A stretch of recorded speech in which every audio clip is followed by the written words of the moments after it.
आज सबसे पहले हम आपको प्रधानमंत्री नरेंद्र मोदी की ऋषिकेश की रैली के बारे में बताएंगे, जहां उन्होंने आज दो बड़ी बातें कही हैं। इन दोनों बातों को सुनकर आपको समझ में आएगा कि इस चुनाव का ब्लैक एंड व्हाइट क्या है, और जैसे जैसे चुनाव प्रचार आगे बढ़ रहा है, अब इस चुनाव के दो अलग अलग रंग, यानी एक सरकार का, सत्ता पक्ष का, और दूसरा विपक्ष का, आपको साफ साफ दिखाई देगा। प्रधानमंत्री मोदी ने आज पहली बड़ी बात यह कही कि आज भारत इसलिए सुरक्षित है क्योंकि यहां पूर्ण बहुमत वाली मजबूत सरकार है, और इसीलिए अब आतंकवादियों को घर में घुसकर मारा जाता है। उन्होंने कहा कि देश में पहले जब कमजोर और अस्थिर सरकारें थीं, तब दुश्मनों ने उसका पूरा फायदा उठाया और आतंकवादी अपने पैर जमाने लगे थे। जब भारत में कमजोर और अस्थिर सरकारें थी, तब भारत में आतंकवाद ने पैर पसारे। आज भारत में मोदी की मजबूत सरकार है, इसलिए आतंकवादियों को घर में घुसकर मारा जाता है।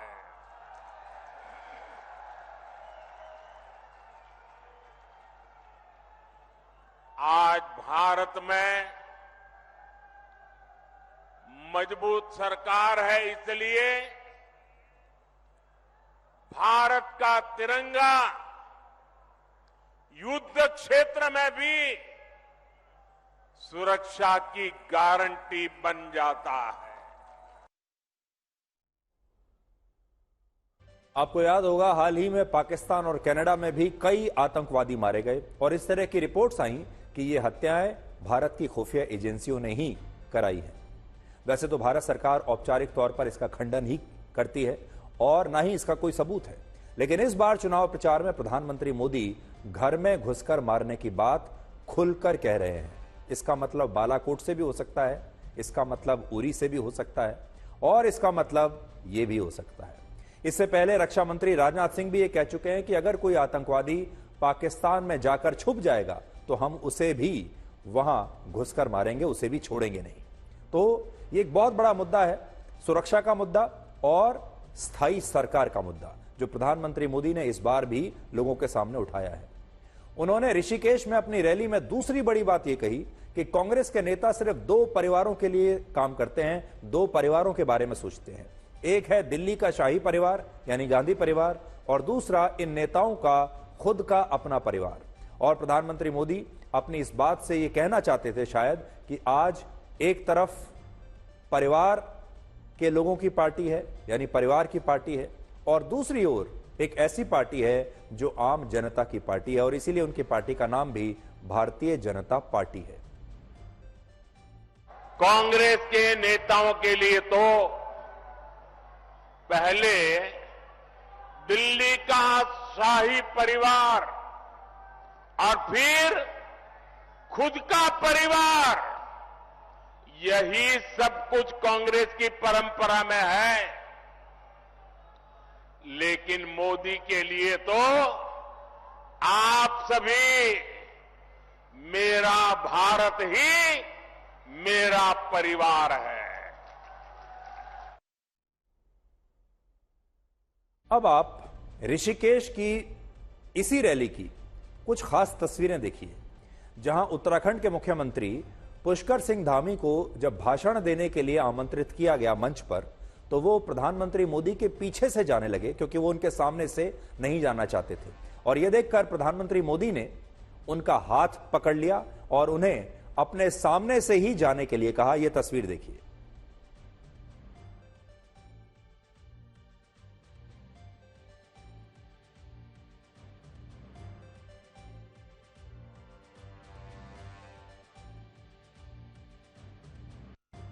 आजकल प्रधानमंत्री मोदी की इस तरह की तस्वीरों की बड़ी चर्चा है, और आपको याद होगा उन्होंने उत्तर प्रदेश के मुख्यमंत्री योगी आदित्यनाथ के साथ भी कुछ ऐसा ही किया था। जब वो पीलीभीत में एक रैली में भाषण देने के लिए मंच पर प्रधानमंत्री के पीछे से घूमकर जाने की कोशिश कर रहे थे, तो प्रधानमंत्री मोदी ने उनका भी ऐसे ही हाथ पकड़ लिया और उन्हें भी अपने सामने से ही जाने के लिए कहा।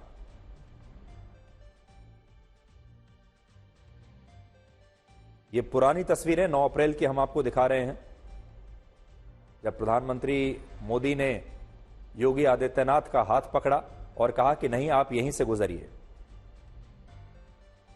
इससे आपको यह समझ में आता है कि बीजेपी में जो मुख्यमंत्री हैं, जो बाकी के जो नेता हैं, वो प्रधानमंत्री मोदी का किस कदर सम्मान करते हैं और वो प्रधानमंत्री मोदी के सामने से भी गुजरना नहीं चाहते। जब भी उन्हें बुलाया जाता है बात करने के लिए, भाषण देने के लिए, तो उनकी कोशिश होती है कि उनके पीछे से जाए। और प्रधानमंत्री मोदी इस तरह की औपचारिकताओं में विश्वास नहीं करते, इसलिए बार बार अपने जूनियर्स को प्यार से उनका हाथ पकड़ते हैं, एक अध्यापक की तरह, एक बुजुर्ग की तरह, और कहते हैं कि नहीं, यहीं से गुजर कर जाइए। तो ये एक बड़ा मधुर सा रिश्ता दिखाई देता है बीजेपी में प्रधानमंत्री मोदी और उनके जूनियर नेताओं के साथ। जो उनका एक रिलेशनशिप है, एक रिश्ता है, वो इसमें झलकता है। इन चुनावी रैलियों के बीच, इस जबरदस्त चुनाव प्रचार के बीच, प्रधानमंत्री नरेंद्र मोदी ने देश के कुछ युवा ऑनलाइन गेमर्स को अपने घर पर बुलाया। ये भारत के सबसे मशहूर गेमर्स हैं, जिनके लाखों फॉलोअर्स हैं, और जब ये गेम्स खेलते हैं, ऑनलाइन गेम्स खेलते हैं, तो यूट्यूब पर इसकी लाइव स्ट्रीमिंग करते हैं और इस लाइव स्ट्रीमिंग को लाखों करोड़ों लोग देखते हैं। और ये बहुत ही लोकप्रिय और युवा गेमर्स हैं जिन्हें प्रधानमंत्री मोदी ने बुलाया। आपको जानकर हैरानी होगी कि यूट्यूब पर लाइव स्ट्रीमिंग से ये गेमर्स हर महीने 1.5 से 2 लाख रुपए कमाते हैं, और जो बड़े गेमर्स हैं उनकी सालाना कमाई तो 2 से 4 करोड़ रुपए के बीच होती है।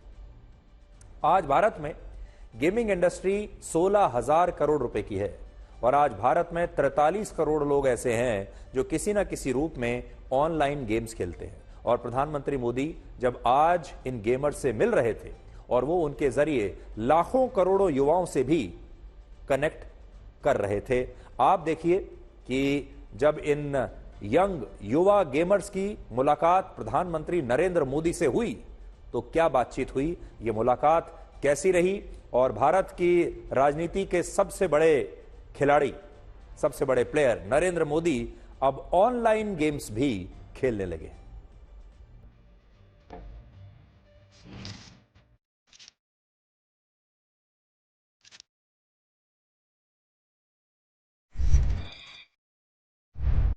We are here for a big moment.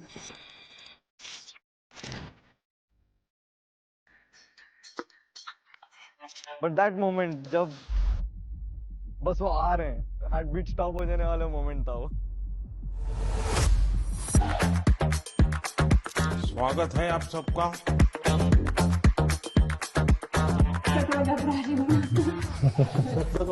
अच्छा, होने दो।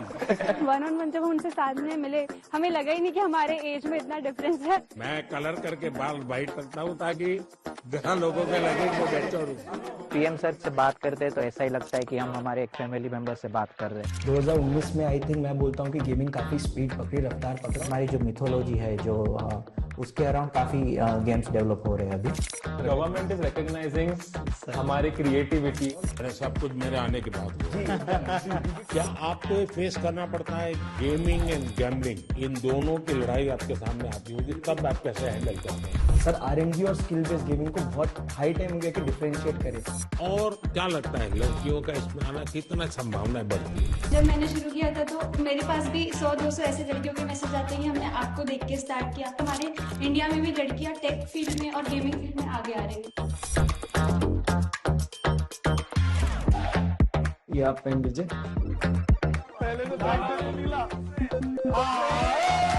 सर बहुत जल्दी कैचअप कर रहे थे। अगर मैं अपने पापा को भी सिखा रहा होता ना, वो फर्स्ट ट्राई में इतना ज्यादा नहीं कर पाते।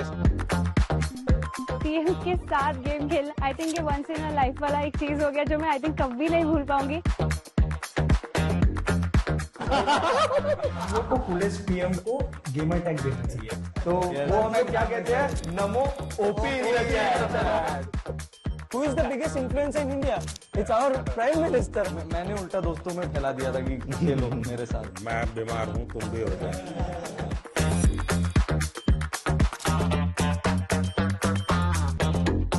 लोग अब गेमिंग को एक अलग नजरिए से देखेंगे। I think Indian gaming peaked. Mummy papa तुम्हारा बेटा मोदी जी के साथ मिल गया है।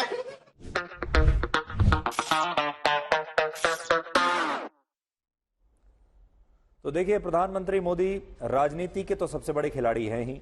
अब वो ऑनलाइन गेम्स भी खेलने लगे हैं और वो सबसे बड़े कंटेंट क्रिएटर भी हैं। उनका कंटेंट आप देखिए, शायद किसी भी यूट्यूबर से ज्यादा कंटेंट वो बनाते हैं। रेडियो पर भी बनाते हैं, टीवी पर भी बनाते हैं, डिजिटल पर भी बनाते हैं। राजनीति का गेम भी बहुत अच्छी तरीके से खेलते हैं और अब वो ऑनलाइन गेमिंग भी सीख गए हैं। इस मीटिंग के दौरान प्रधानमंत्री मोदी ने इन युवा गेमर्स के साथ बड़ी दिलचस्प बातें की, उनकी भाषा में और उन्हीं की शैली में, और उनसे पूछा कि कभी आपने भी गेमिंग और गैम्बलिंग के विवाद का सामना किया है। साथ ही उन्होंने मजाक में इन गेमर्स को यह भी कहा कि वो जानबूझकर थोड़े मैच्योर दिखने के लिए अपने बालों को सफेद रंगवाते हैं। स्वागत है आप सबका।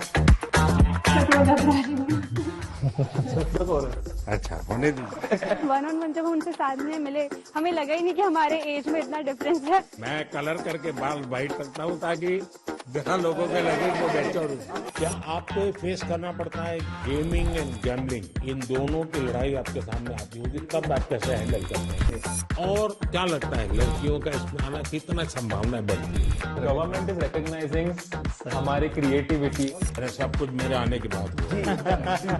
मैंने उल्टा दोस्तों में फैला दिया था कि खेलो मेरे साथ। मैं बीमार हूँ, तुम भी हो जाए। आप पेन दीजिए। पहले तो बैठ के निकला।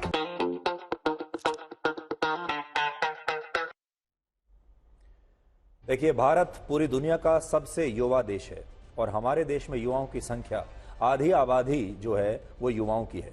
कोई भी नेता यहां तब तक सफल नहीं होगा जब तक वो युवाओं के बीच लोकप्रिय ना हो। और हमारे देश में राजनीति को बड़ा बोरिंग माना जाता है। राजनीति को उम्र दराज लोगों की दिलचस्पी वाली बात मानी जाती है और कहा जाता है कि हमारे देश के जो युवा हैं वो राजनीति में ना तो दिलचस्पी रखते हैं, ना नेताओं के साथ कनेक्ट करते हैं। और प्रधानमंत्री नरेंद्र मोदी ने इस बात को महसूस किया है और अब वो अपनी तरफ से एक नए सिरे से, नए तरीके से इस देश के युवाओं के साथ दोस्ती करने की कोशिश कर रहे हैं। यहां भी आपने देखा होगा, उनकी कोशिश आपको दिखाई दे रही होगी कि वो कैसे देश के युवाओं के साथ दोस्ती करना चाहते हैं, उन्हीं की भाषा में बात करना चाहते हैं, उनकी शैली में बात करना चाहते हैं, उनसे समझना चाहते हैं कि उनके मुद्दे क्या हैं, उनके जीवन की चुनौतियां क्या हैं और ये युवा क्या चाहते हैं। शायद इससे पहले किसी और प्रधानमंत्री ने या किसी और बड़े नेता ने इस तरह की कोशिश युवाओं के साथ जुड़ने की और उनसे दोस्ती करने की नहीं की है। और यहां मैं बात दोस्ती की कर रहा हूं क्योंकि किसी नेता का युवाओं के साथ उसके दोस्त की तरह रहना बहुत जरूरी है। तो इससे यह पता चलता है कि कैसे प्रधानमंत्री मोदी युवाओं के साथ कनेक्ट करने की कोशिश कर रहे हैं। अब देखिए, ये तो आज मैंने आपको दिखाया कि कैसे वो गेमर्स के साथ मिले, उनके साथ ऑनलाइन गेम्स खेल रहे हैं, बात कर रहे हैं, हंसी मजाक कर रहे हैं। पिछले महीने प्रधानमंत्री मोदी ने दिल्ली में देश के कुछ नामी गिरामी यूट्यूबर्स के साथ भी समय बिताया था और उनके साथ भी खूब हंसी मजाक किया था। उन्हें अवार्ड भी दिए, इनाम भी दिया और उनके साथ बड़ा हंसी मजाक किया और उनके साथ भी बड़ी दोस्ती की। जो तस्वीरें आप देख रहे हैं ये देश के बड़े बड़े यूट्यूबर्स हैं और डिजिटल कंटेंट क्रिएटर्स हैं। इन सबको उन्होंने दिल्ली बुलाया, उन्हें पुरस्कार दिए और इनके साथ भी दोस्ती कर ली क्योंकि प्रधानमंत्री मोदी ये बात जानते हैं कि मेन स्ट्रीम मीडिया तो है लेकिन आजकल का जो युवा है वो डिजिटल प्लेटफॉर्म्स पर जुड़ा हुआ है। वो यूट्यूब देखता है, वो सोशल मीडिया देखता है और सोशल मीडिया पर जो लोग सक्रिय हैं, जिनके लाखों करोड़ों फॉलोअर्स हैं, उनके साथ भी प्रधानमंत्री मोदी ने दोस्ती कर ली। इसी तरह से प्रधानमंत्री ने परीक्षा पे चर्चा की शुरुआत की और वो स्कूल के छात्रों के साथ उन्होंने वहां दोस्ती कर ली। तो स्कूल के छात्रों के साथ दोस्ती कर रहे हैं, कॉलेज वालों के साथ दोस्ती कर रहे हैं, यूट्यूबर्स के साथ दोस्ती कर रहे हैं, वो गेमर्स के साथ दोस्ती कर रहे हैं। कई बार वो छोटे बच्चों के प्राइमरी स्कूल भी जाते हैं, वहां बच्चों के साथ उनका जो कनेक्ट है वो बिल्कुल साफ दिखाई देता है। देखिए, जब छोटे छोटे बच्चों के साथ भी जाते हैं, जरा उसकी तस्वीरें भी देखिए।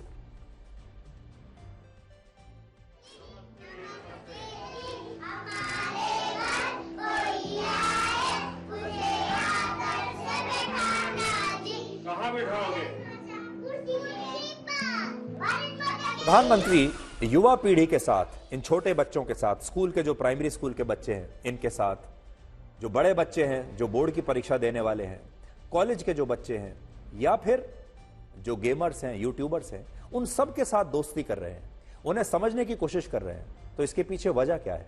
इसके पीछे वजह यह है कि आज भारत में 15 से 29 वर्ष के 38 करोड़ युवा रहते हैं और ये 38 करोड़ युवा जो हैं, भारत के भविष्य की चाबी इन्हीं के पास है। इसलिए प्रधानमंत्री अगर मेट्रो में भी जाते हैं तो युवाओं से बात करना नहीं भूलते। और इस बार के लोकसभा चुनाव में 1 करोड़ 82 लाख युवा ऐसे हैं जो पहली बार मतदान करेंगे और ये फर्स्ट टाइम वोटर्स होंगे। और प्रधानमंत्री की कोशिश है कि ये जो पहली बार मतदान करने वाले वोटर्स होंगे ये बीजेपी के साथ जुड़े और वो पहले से ही इन नए वोटर्स के साथ दोस्ती कर ले। अब देखिए, प्रधानमंत्री मोदी इस रिश्ते को समझ गए। असल में यह काम करना चाहिए था विपक्ष के नेताओं को, यूट्यूबर्स को पूरे देश से बुलाकर विपक्ष के नेताओं को उनसे बात करनी चाहिए थी। यह काम असल में राहुल गांधी को करना चाहिए था, अरविंद केजरीवाल को करना चाहिए था, इंडिया गठबंधन के अलग अलग जो युवा नेता हैं, तेजस्वी यादव को करना चाहिए था, अखिलेश यादव को करना चाहिए था कि वो इन सब लोगों को बुलाते, इनके साथ बात करते और इनके साथ एक पार्टनरशिप करते। यह काम उनको करना चाहिए था कि वो गेमर्स को अपने यहां बुलाते और बताते कि इंडिया गठबंधन की सरकार अगर आएगी तो वो इन युवाओं के लिए क्या करेगी, गेमर्स के लिए क्या करेगी, यूट्यूबर्स के लिए क्या करेगी। लेकिन वो इस पोटेंशियल को समझ नहीं पाए। इसलिए ये बात तो कहनी पड़ेगी कि प्रधानमंत्री मोदी जो है बहुत आगे की सोचते हैं और उन्होंने इस मामले में विपक्ष के नेताओं को बीट कर दिया। अब आप कांग्रेस के नेता राहुल गांधी को देखिए, जो खुद 53 वर्ष के हैं और वो हमेशा खुद को युवा नेता दिखाने की कोशिश करते हैं। राहुल गांधी कुर्ता पजामा नहीं पहनते बल्कि उसकी बजाय टी शर्ट पहनते हैं, पैंट पहनते हैं, स्पोर्ट शूज पहनते हैं। अपनी पदयात्राओं के दौरान बहुत कूल और स्पोर्टी दिखते हैं और कभी कभी आप उन्हें बाइक चलाते हुए भी देखते हैं, जिससे कि देश का जो यूथ है वो उनसे कनेक्ट कर सकता है, क्योंकि उसे लगेगा कि ये तो मेरे जैसे ही दिखते हैं। और राहुल गांधी अपने स्पोर्टी लुक से युवाओं को प्रभावित करने की पूरी कोशिश करते हैं। राहुल गांधी ने आज राजस्थान के बीकानेर में चुनाव प्रचार के दौरान अपनी रैली में गरीबी दूर करने का एक नया फॉर्मूला देश को दिया, जिसमें उन्होंने गरीबी को खटाखट हटाने का एक नया ही तरीका बताया है। वो सुनिए आप। हिंदुस्तान के हर गरीब परिवार में एक महिला को कांग्रेस पार्टी की सरकार साल का 1 लाख रुपया बैंक अकाउंट में डाल देगी। चाहे मजदूरी करते हो, चाहे खेती करते हो, अगर आप गरीब परिवार हो, आपके परिवार में एक महिला को महीना का 8,500 रुपया, साल का 1 लाख रुपया सरकार बैंक अकाउंट में डाल देगी और उस दिन तक डालेगी। मजे की बात सुनिए, और उस दिन तक डालेगी जिस दिन तक आप गरीबी रेखा से निकल जाओगे। अगर आप गरीबी रेखा के नीचे हो, आपके बैंक अकाउंट में हर साल 1 लाख रुपया, 8,500 रुपया महीने का खटाखट खटाखट खटाखट खटाखट आता रहेगा।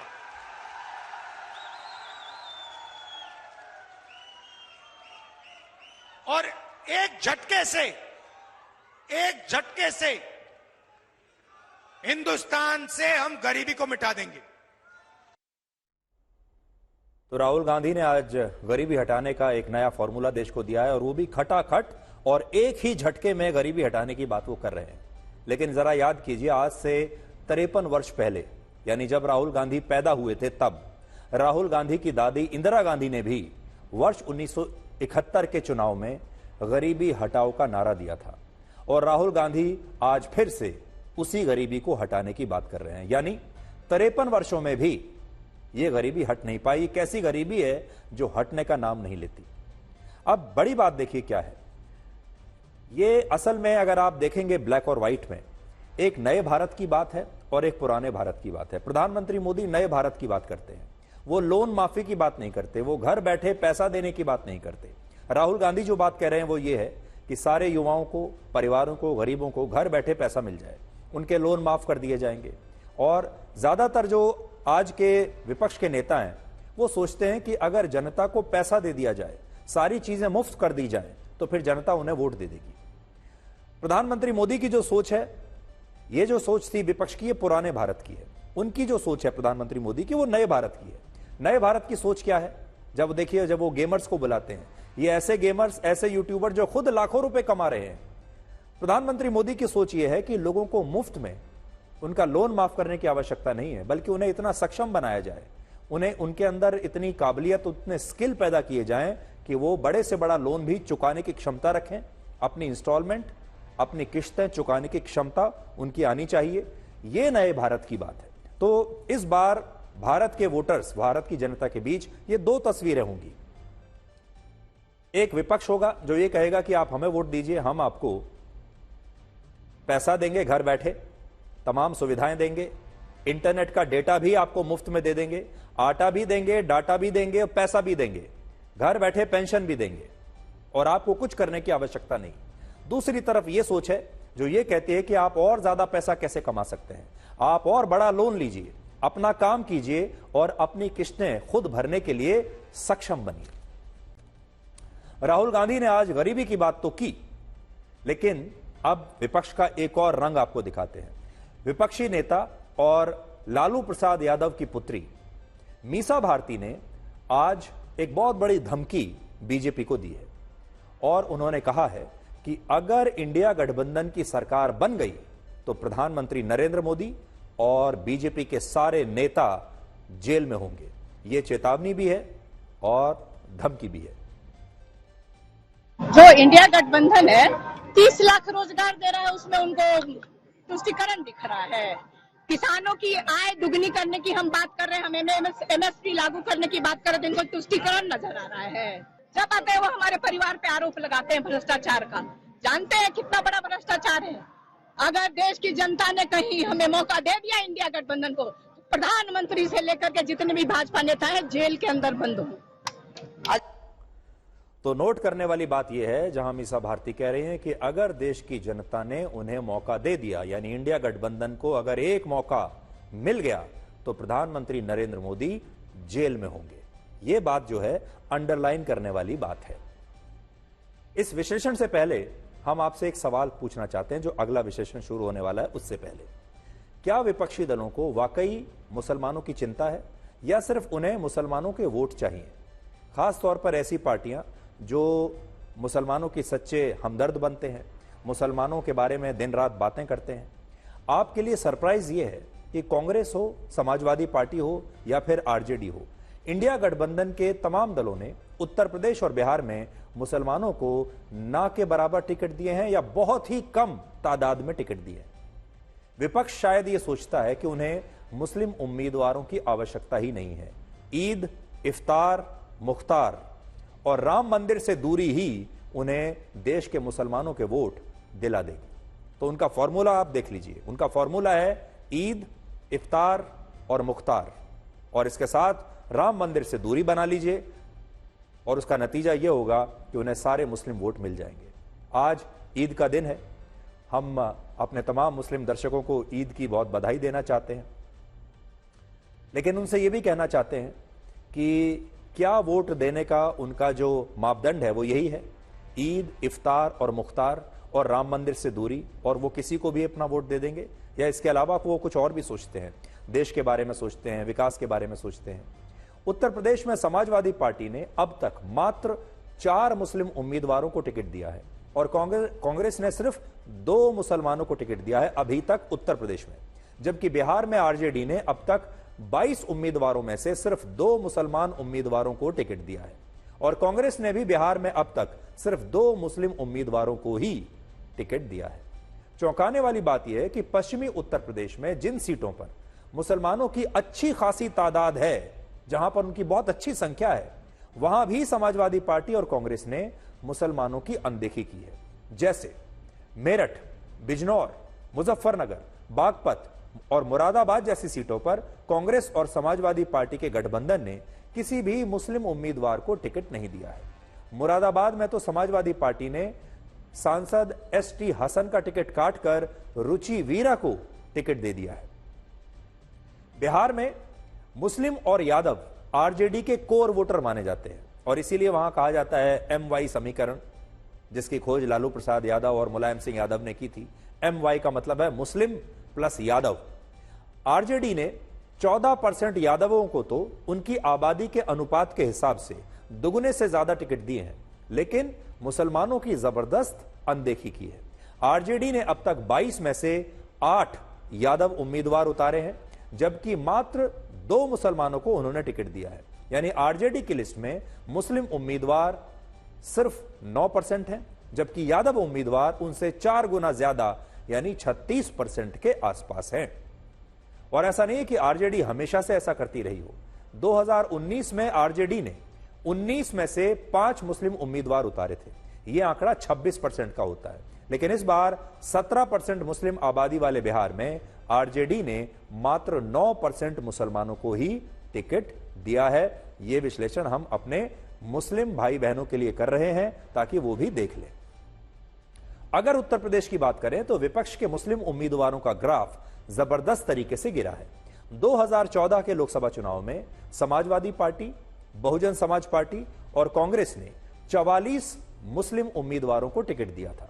2019 के लोकसभा चुनाव में यह संख्या घट गई और ये 18 रह गई और इस बार अब तक सिर्फ 13 मुस्लिम उम्मीदवारों को ही टिकट दिया है विपक्ष ने। इसमें भी इस बार भी सबसे ज्यादा उम्मीदवार बीएसपी ने उतारे हैं, यानी सबसे ज्यादा मुसलमानों को टिकट बीएसपी ने दिया है, जो कि इंडिया गठबंधन का हिस्सा है ही नहीं। 2014 के लोकसभा चुनाव में 44 में से कोई भी मुस्लिम उम्मीदवार चुनाव नहीं जीत पाया था, जबकि 2019 में समाजवादी पार्टी और बीएसपी गठबंधन के 6 मुस्लिम प्रत्याशी चुनाव जीत गए थे। बीजेपी उत्तर प्रदेश और बिहार में पिछले कई चुनावों से किसी भी मुसलमान कैंडिडेट को टिकट नहीं दे रही है और इसी को लेकर विपक्ष अक्सर यह आरोप लगाता है बीजेपी पर कि बीजेपी मुस्लिम विरोधी है और इसीलिए वो मुसलमान कैंडिडेट्स को टिकट नहीं देती है और मुसलमान भी बीजेपी को वोट नहीं देते हैं। ये उनकी अपनी मर्जी है, उन्हें जो ठीक लगेगा वहां वोट देंगे।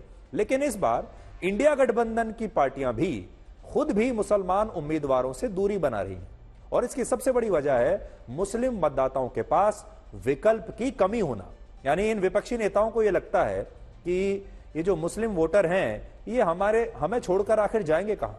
विपक्ष के दलों की रणनीति है कि क्षेत्र में संख्या बल के आधार पर उम्मीदवार उतारा जाए, जिससे उस बहुसंख्यक जाति के पहले वोट मिल जाए और साथ ही मुस्लिम मतदाताओं के पास कोई विकल्प न होने की स्थिति में वो भी लौटकर इंडिया गठबंधन के इन्हीं दलों के पास आ जाएंगे, क्योंकि इंडिया गठबंधन को लगता है कि मुस्लिम मतदाता किसी भी स्थिति में बीजेपी को तो वोट देगा नहीं, इसलिए इंडिया गठबंधन की ही किसी पार्टी को वोट देना मुसलमान वोटर्स के लिए एक मजबूरी बन जाएगा। इसलिए आपने देखा होगा जिन क्षेत्रों में मुसलमानों की संख्या ज्यादा है वहां पर भी जो विपक्षी दल हैं, इंडिया गठबंधन के जो दल हैं, वो मुस्लिम कैंडिडेट को टिकट नहीं दे रहे हैं। इसका वजह उसकी यह है कि मान लीजिए उन्होंने किसी यादव को टिकट दे दिया या किसी और बहुसंख्यक जाति के व्यक्ति को टिकट दे दिया जो उस क्षेत्र में जिनकी संख्या अच्छी है, तो उससे क्या होगा कि जिस बहुसंख्यक जाति के व्यक्ति को उन्होंने टिकट दिया है उस जाति के वोट तो मिल ही जाएंगे और साथ ही जो मुसलमान वोट हैं वो विपक्षी दलों को ऐसा लगता है कि ये तो हमारे पास हैं ही पहले से ही, अगर हम इन्हें वो टिकट दें तब भी हमारे पास आएंगे और नहीं देंगे तब भी हमारे पास ही आएंगे, जाएंगे कहां, क्योंकि ये बीजेपी को तो वोट देंगे नहीं। इसलिए ये एक नई तरह की रणनीति इस बार विपक्ष के दलों ने इस बार निकाली है और इस बार अगर आप देखेंगे तो आपको, वैसे तो अभी लिस्ट आनी बाकी है, सबने विपक्ष के दलों ने पूरे अपनी लिस्ट निकाली नहीं है उम्मीदवारों की, लेकिन ऐसा लगता है कि इस बार इंडिया गठबंधन की जो पार्टियां हैं वो भी बहुत कम मुस्लिम कैंडिडेट्स को टिकट देने वाली है।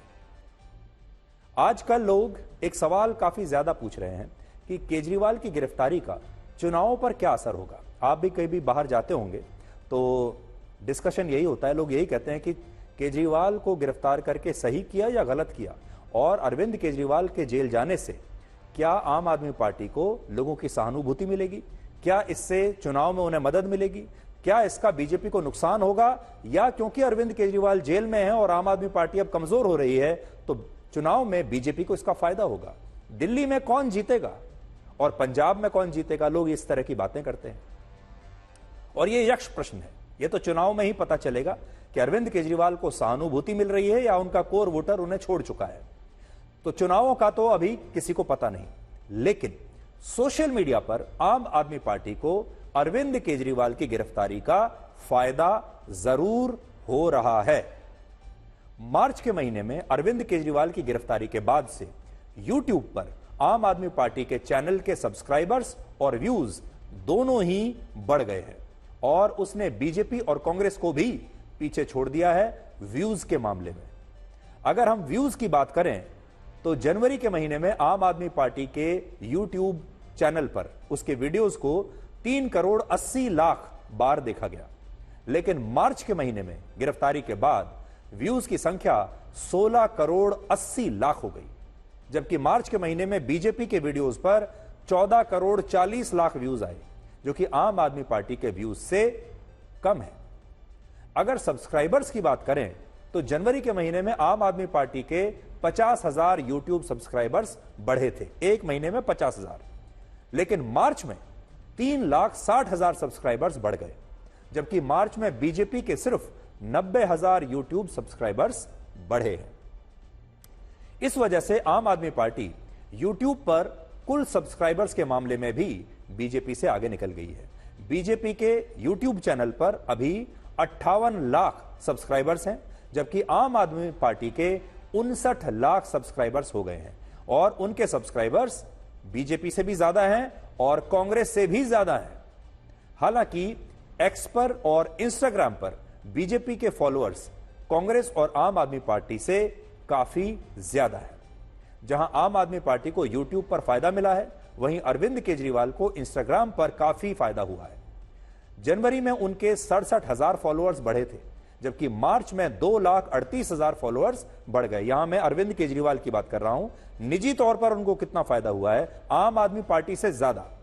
हालांकि अरविंद केजरीवाल को व्यक्तिगत फायदा जो हुआ, लेकिन वो इंस्टाग्राम पर प्रधानमंत्री मोदी के साथ मुकाबले में आज भी कहीं नहीं ठहरते। यानी पिछले एक महीने में उन्हें फायदा तो हुआ है, लेकिन प्रधानमंत्री मोदी से अगर तुलना की जाए तो इनमें से कोई नेता कहीं नहीं ठहरता, क्योंकि मार्च के महीने में प्रधानमंत्री मोदी के 8,72,000 फॉलोअर्स बढ़ गए, जबकि जनवरी में प्रधानमंत्री मोदी के सर्वाधिक 35 लाख फॉलोअर्स इंस्टाग्राम पर बढ़ गए थे।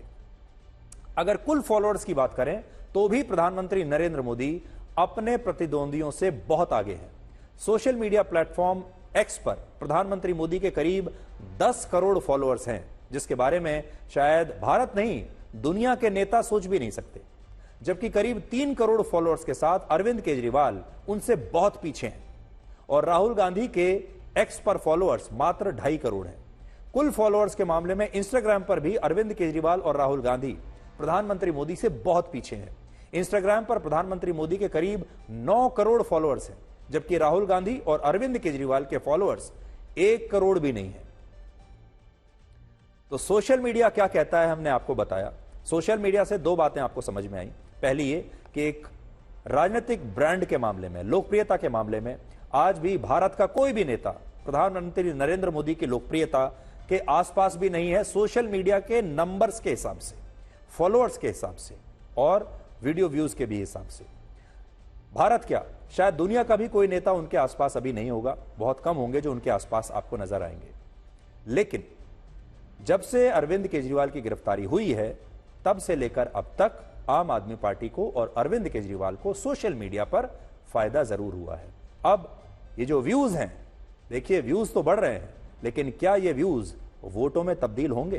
क्या हम मान लें कि व्यूज ज्यादा हैं तो वोट भी ज्यादा आएंगे? ये बात हम कांग्रेस के मामले में कई बार देख चुके हैं, जब कांग्रेस को व्यूज तो बहुत मिलते हैं लेकिन वोट नहीं मिलते। अब ये चुनाव के बाद पता चलेगा कि अरविंद केजरीवाल के मामले में आम आदमी पार्टी को सिर्फ व्यूज मिल रहे हैं या वोट भी मिलेंगे। अब आपको बताते हैं कि भारत कैसे इलेक्ट्रिक कार्स का एक बहुत बड़ा बाजार बनता जा रहा है और हो सकता है कि इलॉन मस्क बहुत जल्द टेस्ला कार भारत में ही बनाने लगे। और जिन लोगों को टेस्ला का बड़ी बेसब्री से इंतजार है, हमारे देश में बहुत सारे लोग ऐसे हैं जो कहते हैं कि जब टेस्ला भारत में आएगी तब टेस्ला ही लेंगे, तो उनके लिए यह एक अच्छी खबर है। और इससे अगर टेस्ला भारत में आती है तो इससे भारत के इलेक्ट्रिक कार बाजार में कंपटीशन बढ़ेगा, कारों की क्वालिटी बेहतर होगी और कीमतें सस्ती होंगी। इलेक्ट्रिक व्हीकल्स बनाने वाली दुनिया की सबसे बड़ी कंपनी टेस्ला के संस्थापक और सीईओ इलॉन मस्क इसी महीने भारत आ रहे हैं और भारत आने पर वो प्रधानमंत्री मोदी से मुलाकात करेंगे। उन्होंने कल ही एक्स पर यह लिखा कि वो भारत में प्रधानमंत्री मोदी के साथ मुलाकात का इंतजार कर रहे हैं और बहुत सारे लोगों का यह कहना है कि जब वो प्रधानमंत्री मोदी से मुलाकात करेंगे तो उस दौरान जो दोनों के बीच चर्चा होगी उसमें एक बड़ा मुद्दा यह होगा कि इलॉन मस्क बहुत जल्द टेस्ला की फैक्ट्री भारत में ही खोलेंगे। इलॉन मस्क जब भारत आएंगे तो सबसे ज्यादा इंतजार इस बात का होगा कि वो भारत में टेस्ला की फैक्ट्री कब और कहां शुरू करते हैं, इस बारे में क्या कहते हैं, उनका रोड मैप क्या है। क्योंकि बहुत दिनों से यह चर्चा हो रही है कि इलॉन मस्क की नजर भारत के बाजार पर है और टेस्ला महाराष्ट्र या गुजरात में किसी भारतीय कंपनी के साथ मिलकर अपनी एक फैक्ट्री लगा सकती है।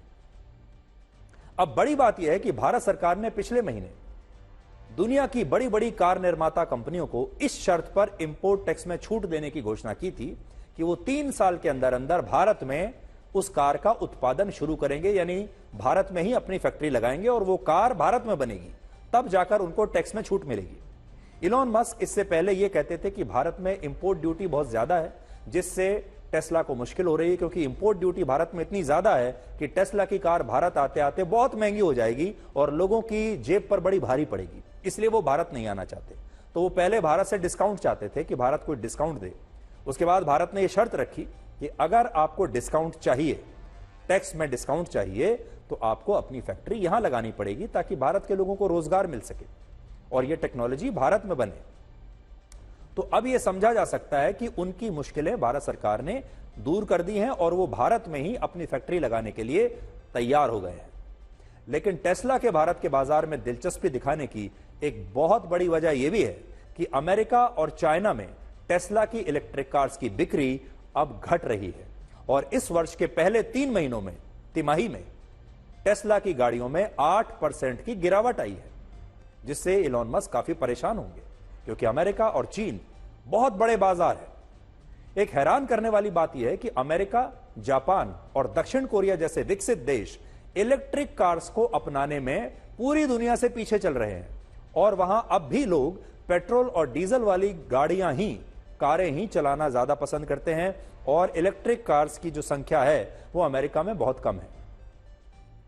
टेस्ला की नजर भारत पर इसलिए है क्योंकि भारत में इलेक्ट्रिक कार्स का बाजार तेजी से बढ़ रहा है।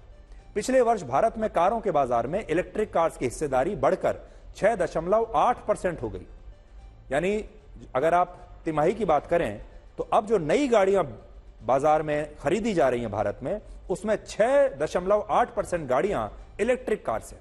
और ये एक बहुत बड़ी बात है क्योंकि दुनिया में सिर्फ 32 देश ऐसे हैं जहां इलेक्ट्रिक कार्स की हिस्सेदारी 5% से ज्यादा है। 32 देश।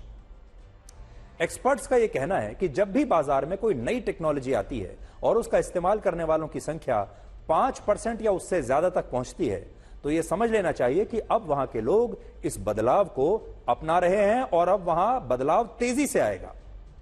दुनिया में सबसे ज्यादा इलेक्ट्रिक कार्स की बिक्री नॉर्वे, आइसलैंड, डेनमार्क, स्वीडन और फिनलैंड में हो रही है और नॉर्वे में तो बाजार में इलेक्ट्रिक कार्स की हिस्सेदारी लगभग 80% हो गई है। सोचिए, नॉर्वे में 80% गाड़ियां जो नई बिक रही हैं वो इलेक्ट्रिक कार्स हैं।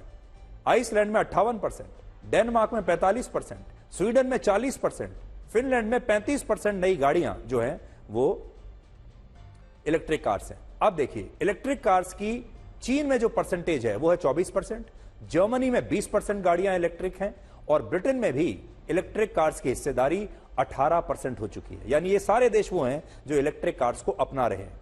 लेकिन दुनिया के कुछ बड़े विकसित देश ऐसे भी हैं जहां इलेक्ट्रिक कार्स की बिक्री बढ़ नहीं रही है और अमेरिका में ये सिर्फ 8%, साउथ कोरिया में सिर्फ 7% और जापान में इलेक्ट्रिक कारों की बिक्री में सिर्फ 3% की हिस्सेदारी आज वहां के बाजार में इलेक्ट्रिक कार्स की है। तो हम जापान को, कोरिया को और अमेरिका को बहुत विकसित मानते हैं, लेकिन वहां के बाजार आज भी इलेक्ट्रिक कार्स को अपना नहीं रहे हैं और सबसे कम जो ग्रोथ है इलेक्ट्रिक कार्स की वो इन बाजारों में है। देखिए, जब ब्लैक एंड व्हाइट टीवी के बाद हमारे देश में कलर टीवी आया, तब भी यही देखा गया था। जब 5% से ऊपर कलर टीवी आया तो अचानक से इनकी संख्या बढ़ने लगी। जब मोबाइल फोन और स्मार्टफोन आए तब भी यही हुआ। शुरू में ये बड़े महंगे होते थे और बहुत कम लोगों के घरों में ही रंगीन टीवी हुआ करता था, या कुछ ही लोगों के पास स्मार्टफोन हुआ करते थे, क्योंकि ये बाजार में मिलते भी बहुत कम थे और महंगे भी बहुत थे। लेकिन देखते देखते रंगीन टीवी हर घर में पहुंच गया और आज हर हाथ में स्मार्टफोन आपको दिखता है। और इतनी सारी कंपनियों ने ये प्रोडक्ट्स बनाना शुरू कर दिया है कि उनकी कीमतें भी अब कम हो गई हैं और बाजार में एक बहुत बड़ा कंपटीशन आ गया है। भारत में अभी इलेक्ट्रिक कार्स के साथ भी यही हो रहा है। वो महंगी हैं क्योंकि सीमित कंपनियां ही इन्हें बना रही हैं, लेकिन जब टेस्ला भारत में अपनी कार बनाएगी तो इससे प्रतियोगिता बढ़ेगी, इससे बाजार को प्रोत्साहन मिलेगा, कारों की क्वालिटी और बेहतर होगी और कारों की जो कीमतें हैं वो कम होने लगेंगी। वैसे इलेक्ट्रिक कार्स के साथ एक चुनौती यह भी है कि ये गाड़ियां पेट्रोल और डीजल वाली गाड़ियों से 20 से 30% भारी होती हैं, यानी इनमें वजन ज्यादा होता है। और इसलिए जब इलेक्ट्रिक कार्स की संख्या हमारे देश में बहुत ज्यादा हो जाएगी तो हमें उसी हिसाब से सड़कों का और पुलों का निर्माण नई टेक्नोलॉजी के हिसाब से करना होगा, क्योंकि इन कारों में जो है वो भार ज्यादा होता है। ये गाड़ियां जो हैं ये पेट्रोल और डीजल की गाड़ियों के हिसाब से ज्यादा भारी होती हैं।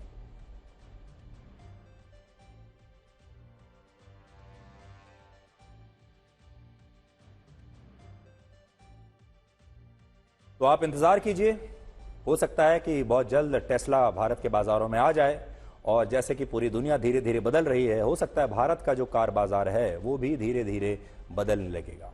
गाड़ियों के खतरे भी आपको बता देते हैं। अब आप जरा ये कल्पना कीजिए कि आपका बच्चा स्कूल बस से स्कूल जाता है और वो बस बड़ी अच्छी है, आप ये मानकर चलते हैं, उसका ड्राइवर भी बहुत ट्रेंड है, आप ये मानकर चलते हैं, क्योंकि आप चेक भी नहीं करते और आपको लगता है कि स्कूल ने सोच समझकर अच्छा ड्राइवर ही रखा होगा स्कूल बस के लिए। आपको ये नहीं पता कि इस बस को जो ड्राइवर चला रहा है उसे गाड़ी चलानी आती भी है या नहीं, क्या वो थका हुआ तो नहीं है, उसे नींद तो नहीं आ रही, और सबसे बड़ी बात, क्या वो शराब के नशे में तो आपके बच्चे को स्कूल लेकर नहीं जा रहा है। अगर ये सब कुछ हो जाए तो आप क्या करेंगे? आप अपने बच्चे को जब स्कूल बस में छोड़ते हैं, कभी सोचते हैं इस बारे में कि ड्राइवर ने कभी शराब तो नहीं पी रखी, ड्राइवर ट्रेंड है भी या नहीं, और ये जो बस है ये भी सर्टिफाइड है या नहीं? तो जो ड्राइवर आपके बच्चे को स्कूल लेकर जाएगा और वो गाड़ी जो लेकर जाएगी, अगर उसमें जरा सा भी खोट है तो उसका परिणाम क्या हो सकता है, ये आपको हरियाणा की इस खबर से आज पता चलेगा। आज हरियाणा के महेंद्रगढ़ जिले में एक प्राइवेट स्कूल की स्कूल बस का एक्सीडेंट हो गया और इसमें 6 स्कूल के छोटे छोटे बच्चे मारे गए। इस बस में लगभग 40 बच्चे बैठे थे और 15 बच्चों को गंभीर चोटें आई हैं। यह दुर्घटना इसलिए हुई क्योंकि इस बस का ड्राइवर शराब के नशे में था और जिस समय यह दुर्घटना हुई उस समय बस की स्पीड काफी तेज थी। बच्चे डर गए थे और वो लगातार चिल्ला रहे थे, लेकिन ड्राइवर को जरा भी होश नहीं था और बस उसके बाद एक पेड़ से टकरा गई। ये वो स्कूल बस है जो आपकी स्क्रीन पर इस समय है। ये एक्सीडेंट ड्राइवर ने दारू पी रखी थी और है ना उसने 120 की स्पीड में भगा ली और जैसे उसने मोड़ा ना बैलेंस बिगड़ गया, जब है ना वहाँ पे नहर थी उसमें टकरा गई बस, जो पलट गई बस। आज कितने बच्चे थे आपके साथ में? 50। ड्राइवर ने शराब पी रखी थी, इस कारण अनबैलेंस होने से वो हादसा हो गया और काफी बच्चे थे और उनमें कुछ आघात हो गए, डेथ भी हुई है और नुकसान हुआ। आपने देखा वो बस कितनी स्पीड पे थी? काफी स्पीड में बस थी और कोई भी वो नहीं था, एकदम से पेड़ से टकराने से वो हो गया। पेड़ से टकराई है बस? हाँ, इस साइड ये पेड़ से फिर एकदम से काफी वो नशे में था, इस कारण अनबैलेंस होकर। इस दुर्घटना के बाद बस के ड्राइवर को, स्कूल के प्रिंसिपल को और स्टाफ के कर्मचारी को गिरफ्तार किया गया है। दुर्घटना से ठीक पहले गांव के कुछ लोगों ने स्कूल में बाकायदा फोन करके जानकारी दी कि स्कूल बस का ड्राइवर नशे में है, लेकिन प्रिंसिपल ने उन्हें कहा कि सिर्फ आज उसे बस चलाने दो, कल से हम कोई और इंतजाम कर लेंगे। लेकिन सबसे हैरानी की बात यह है कि आज ईद के दिन, जब पूरे भारत में छुट्टी है, सारे स्कूलों में छुट्टी है, लेकिन इसके बावजूद ईद के दिन भी यह स्कूल खुला हुआ था। लापरवाही तो सबसे बड़ी ये है कि आज गजटेड हॉलीडे है और स्कूल चल क्यों रहा है। फिर लापरवाही ये है कि सुबह बच्चों को जो बंदा लेने जा रहा है, मैं नहीं कहती कि आज नवरात्रे भी हैं और उसके बावजूद जो बच्चे को सुबह बसेस लेने जाती हैं वो अपने पॉइंट से लगभग 5 साढ़े 5 निकलती हैं। तो इस ड्राइवर ने जैसा बताया जा रहा है कि शराब पी हुई थी, तो इसने कितने बजे पी और पीने के बाद ही 50 जिंदगियां एक बस में बैठी हुई थी, 50 घरों के बच्चे थे इनके पास। तो ऐसे बंदे के हवाले हमने जिंदगियां कर दी। 7 बच्चे या 6 बच्चे कैजुअलिटी भी हो गई है। आज ये खबर हमने उन तमाम परिवारों के लिए, उन माता पिता के लिए दिखाई है जिनके बच्चे स्कूल बस में स्कूल जाते हैं। और आपसे हम यही कहना चाहेंगे कि आप बहुत बेफिक्र होकर अपने बच्चों को सुबह सुबह स्कूल बस के स्टैंड पर लेकर जाते हैं और स्कूल बस में बैठा देते हैं और कभी ये चेक करने की कोशिश नहीं करते कि जो स्कूल बस है उसकी अपनी कंडीशन क्या है, उस स्कूल बस को चलाने वाला जो ड्राइवर है वो कौन है, वो कितना ट्रेंड है, उसकी आदतें कैसी हैं और वो स्कूल बस आपके बच्चे के लिए कितनी सुरक्षित है या नहीं।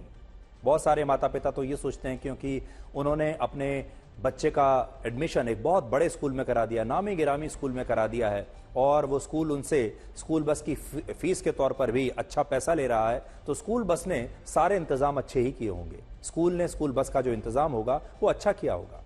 लेकिन किसी पर विश्वास करने का ये जमाना नहीं है। इसलिए अगर आपको अपने बच्चे की सुरक्षा की चिंता है तो स्कूल में हमेशा पूछिए कि आपका बच्चा जिस स्कूल बस से जाता है उस स्कूल बस की फिटनेस कैसी है, उस स्कूल बस का जो ड्राइवर है उसका बायोडेटा आपको देखना चाहिए, ये पता करना चाहिए कि उसका अनुभव कितना है और वो किस प्रकार का ड्राइवर है। आप स्कूल से ये पूरा डिमांड कर सकते हैं और पूछ सकते हैं कि हमें सारी जानकारी चाहिए अपने बच्चे की सुरक्षा को लेकर। खुश होना है तो तारीफ सुनिए और बेहतर होना है तो निंदा, क्योंकि लोग आपसे नहीं बल्कि आपकी स्थिति से हाथ मिलाते हैं।